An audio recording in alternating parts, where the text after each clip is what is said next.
کراچی میں سیاسی جماعتوں کے مابین جنگ چلتی ہے، اقتدار کی جنگ چلتی ہے، ووٹ کی۔ کوئی کہتا ہے کتاب کو ووٹ دو، کوئی کہتا ہے بلے کو ووٹ دو، تو کوئی کہتا ہے تیر کو ووٹ دو، تو کوئی کہتا ہے ترازو کو ووٹ دو، کوئی کہتا ہے کرین کی پارت ہو۔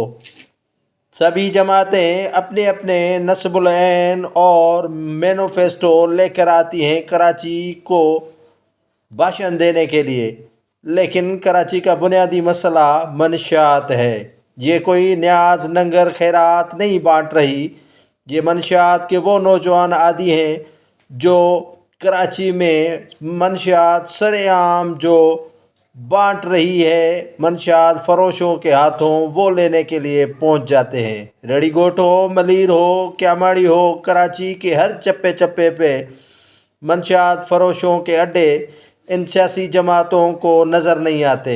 ووٹ کے لیے تو آ جاتے ہیں کہ پتنگ کی پارت ہو، کرین کی پارت ہو، کتاب کی پارت ہو، تیر کی پارت ہو، اور ترازو کو ضرور دیکھنا، انصاف ملے گا، لیکن یہاں ان کا انصاف مر جاتا ہے، بک جاتا ہے۔ یہ منشیات کے فروش اور منشیات کے سیاسی جماعتوں اور انتظامیہ کے نظروں سے اوجھل کیوں ہوتے ہیں؟ ووٹ کے لیے تو ان کے پاس چلے آتے ہیں، لیکن ان کے درد کا کوئی مداوا نہیں کرتا۔ یہ مداوا درد کا نہیں بنتے، لیکن ووٹ کی ضرورت ضرور پڑتی ہے۔